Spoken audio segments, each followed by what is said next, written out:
அஸ்ஸலாமு அலைக்கும் வரஹ்மத்துல்லாஹி வபரகாத்துஹு. அல்ஹம்துலில்லாஹ். அல்லாஹும்ம ஸல்லி அலா முஹம்மதின் வ அலா ஆலி முஹம்மதின் வபாரிக் வஸல்லிம். அல்லாஹ்வின் நல்லடியார்களே, இன்னையோட போர் தொடங்கி 90வது நாளை நம்ம கடந்திருக்கிறோம். இன்னைக்கு ஜும்மாவுடைய தினமாக இருக்குது. மாபெரும் ஒரு நல்ல செய்தி வந்திருக்குது. அதை குறித்து தான் இந்த காணொலியில் பார்க்க போகிறோம். இன்னும் சப்ஸ்கிரைப் பண்ணாதவங்க மறக்காமல் சப்ஸ்கிரைப் பண்ணிக்கோங்க. இந்த போர் தொடங்கியது என்னமோ காசாவில் தான். ஆனால் காசாவில் தொடங்கப்பட்ட போராக இருந்தாலும் சரி, ஒரு கட்டத்தில் அது வெஸ்ட் பேங்க்லேயும் பெரிய தாக்கத்தை கொடுத்துட்டே இருந்துச்சு. ஏன்னா இஸ்ரேலுடைய இராணுவம் என்ன பண்ண ஆரம்பிச்சிருச்சுன்னா, வெஸ்ட் பேங்க்லேயும் பூந்து ஹமாஸை தேடுறோம் அப்படின்னு சொல்லிட்டு சோதனையில் ஈடுபட்டாங்க. அங்கே இருக்கக்கூடிய நிறைய மக்களை கைதி பண்ணி கொண்டு போயிட்டு இருந்தாங்க. கிட்டத்தட்ட 3700 மக்கள் வெஸ்ட் பேங்க்ல மட்டுமே கைது செய்யப்பட்டிருக்காங்க இந்த 90 நாளில். அந்த அளவுக்கு அங்கே இஸ்ரேலுடைய அக்கிரமம் அதிகமாக இருந்துச்சு. போதாத குறைக்கு அங்க இருக்கக்கூடிய செட்டிலர்ஸ் எல்லாம் துப்பாக்கி கொடுத்து சந்தேகப்படுறவங்களெல்லாம் கொல்ல சொல்லிட்டாங்க. அவர்களும் ஈவு இரக்கமே இல்லாம வெஸ்ட் பேங்க் மக்களையும் கொன்னுட்டு இருந்தாங்க. இந்த மாதிரி நாளுக்கு நாள் அங்கேயும் அதிகமான பிரச்சனைகள் வந்துட்டு இருந்துச்சு. இப்ப கடந்த 3 வாரமாக மஸ்ஜிதுல் அக்ஸாவில் கூட தொழுக விடாமல் சிரமத்தை கொடுத்துட்டு இருந்தாங்க. சில முக்கியமான நகரங்கள்லாம் தாக்குதலில் இறங்க ஆரம்பிச்சிட்டாங்க.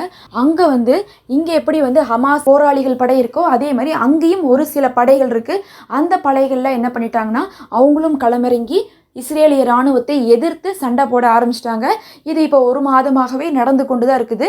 ஆனால் இப்போ ஒரு நல்ல செய்தி என்னென்னா, கடந்த 40 மணி நேரத்தில் தொடர்ந்து அவர்கள் தாக்குதல் செஞ்சுருக்காங்க ஓயாமல். அதன் காரணமாக என்ன பண்ணியிருக்குன்னா, இஸ்ரேல் இராணுவம் சமாளிக்க முடியாமல் வெஸ்ட் பேங்கை விட்டு வெளியேறி இருக்குது அப்படிங்கக்கூடிய தகவல் வந்திருக்குது. இதை கேட்கும் போதே மிகவுமே சந்தோஷமாகத்தான் இருக்குது. காசாவில் மட்டும் இல்லை, வெஸ்ட் பேங்க்லேயும் கூட சுதந்திரத்தை நோக்கி அவர்கள் பயணிக்கிறாங்க அப்படிங்கக்கூடியதை நம்ம பார்க்கலாம். வெஸ்ட் பேங்க் அப்படிங்கிறது மஹ்மூத் அப்பாஸுடைய கட்டுப்பாட்டின் கீழே இருக்குது. அவர் எதையுமே கண்டுக்காதனாலையும் இஸ்ரேலுக்கு கைக்கூலியாக இருக்கிறனால தான் அந்த மக்கள்லாம் இவ்வளோ கஷ்டப்பட்டுட்டு இருக்காங்க. அங்கே அந்த தலைமை சரியில்லாததின் காரணத்தினால என்ன பண்ண ஆரம்பிச்சிட்டாங்கன்னா, இப்போ மக்களே அங்கேயும் போராளிகள் இறங்கி அவர்களுடைய சுதந்திரத்தை மீட்கிறதுக்கான முயற்சியில் ஈடுபட்டு இருக்காங்க. நாம் எப்படி காசாவுக்காக துவா செய்கிறோமோ அதே மாதிரி வெஸ்ட் பேங்குக்காகவும் நம்ம துவா செய்யணும். அங்கே தான் பார்த்தீங்கன்னா பைத்துல் முகத்தீஸே இருக்குது. காசாவே மேப்பில் எடுத்திங்கன்னா அது ஒரு மூலையில் இருக்கும், வெஸ்ட் பேங்க் ஒரு மூலையில் இருக்கும். நடுவில் பூராவே இஸ்ரேல் ஆக்கிரமிச்சிருச்சு. பாலஸ்தீன் அப்படின்ற பேர். ஆனால் தனித்தனியாக காசாவையும் வெஸ்ட் பேங்கையும் பிரித்து வச்சாங்க. வெஸ்ட் பேங்க்கில் உள்ளே போய் அவங்களுடைய அதிகாரத்திலேயே வச்சுக்கிட்டு இருந்தாங்க. இந்த போர் தொடங்கியதை காரணமாக கொண்டு நம்ம வெஸ்ட் பேங்க்லேயும் எப்படியாவது யூதர்களையே நிரப்பிடணும் அப்படிங்கிறதுக்கான முயற்சியை ஈடுபட்டு இருந்தாங்க. இந்த மாதிரி தொடர்ச்சியாக நிறைய விஷயங்களை செய்த நிலைமையில் இப்போ அங்கிருந்தே வெளியேறி இருக்கிறது ஒரு நல்ல செய்தி தான். காசாவில் இவங்களை என்னைக்குமே ஹமாஸ் உள்ள விட்டதில்லை. அதனால ஹமாஸ் இருக்கிற காசாவிலிருந்து இஸ்ரேலிய படை வெளியேறது ஒன்றும் பெருசு இல்லை. ஏன்னா இவர்கள் எப்போதுமே அனுமதிக்கல. ஆனால் அங்கே அப்படி கிடையாது. அங்கே எப்போதுமே அவர்களுடைய ஆதிக்கம் இருந்துட்டு இருந்துச்சு. அந்த இடத்துலேருந்தே இவங்க தோத்துட்டு வெளியேறாங்கன்னா அது ஒன்றும் சாதாரண காரியம் கிடையாது. அது ரொம்ப ஒரு பெரிய விஷயம்தான். ஆனாலும் இன்னும் அங்கே சில பிரச்சனைகள்லாம் இருந்துட்டு தான் இருக்குது. அங்கே இருக்கக்கூடிய தலைமையே சரியில்லை.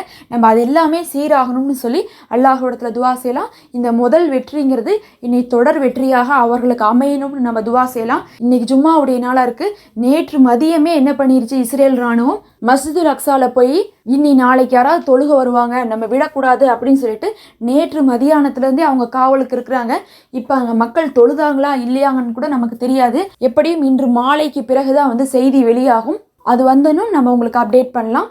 தொடர்ந்து நம்மளோடு இணைந்திருங்கள். அஸ்ஸலாமு அலைக்கும் வரஹ்மத்துல்லாஹ்.